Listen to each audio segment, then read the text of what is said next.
Welcome to frosted crown. আজি মই আপোনালোকলৈ লৈ আহিছোঁ নজেল নোহোৱাকৈ আমি পাইপিং বেগ ইউজ কৰি কেনেদৰে লিফ বনাব পাৰোঁ। আহক ভিডিঅ'টো আৰম্ভ কৰোঁ। ইয়াৰ বাবে লাগিব আমাক পাইপিং বেগ আৰু এখন কেঁচি। পাইপিং বেগটো লৈ আমি প্ৰথমে ইয়াক আগটোত পাইপিং বেগৰ আগটোত জোঙা ফালত এটা আমি ভি কাট দিম, সৰুকৈ এটা ভি কাট দিম। খুব বেছি ডাঙৰ নকৰিব, সৰুকৈ এটা ভি কাট দিম।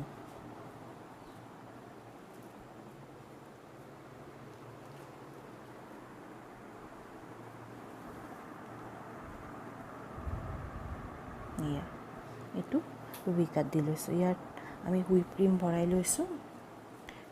লৈছোঁ, বাটাৰ ক্ৰীম, হুইপ ক্ৰীম আপোনালোকে সকলো ব্যৱহাৰ কৰিব পাৰিব। ইয়াত ভৰাই লৈ লিফ বনাব পাৰিব। আহক চাওঁ কেনেদৰে লিফটো বনায়। ছেইম আমি নজেল দি যেনেদৰে লিফ বনাওঁ ইয়াতো একেই। এয়া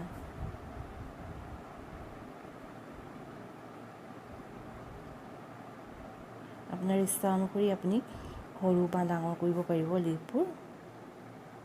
খুব ধুনীয়া হয় লিফবোৰ। নজল দি আমি বনোৱা লিফবোৰতকৈ এনেকৈ বনালে খুব ধুনীয়া হয়। মই কেতিয়াও ইউজ নকৰোঁ নজল। আৰু এটা প্ৰচেছ দেখাইছোঁ।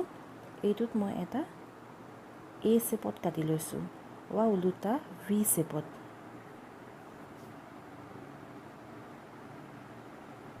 এই শ্বেপত কাটি লৈছোঁ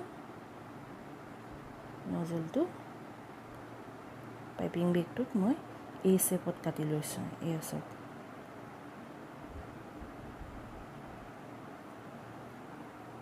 ইয়াতো একেদৰে ক্ৰীম ভৰাই মই দেখাই দিছোঁ আপোনালোকক কেনেদৰে বনায়। খুব ধুনীয়া হয় লিফবোৰ। এই চাওক,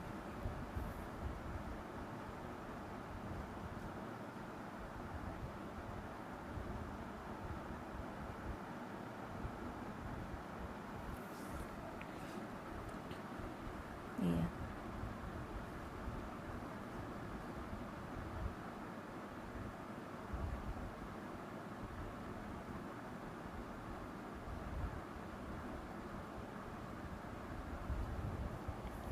ডাঙৰ চাইজতো বনাব পাৰিব লিফবোৰ।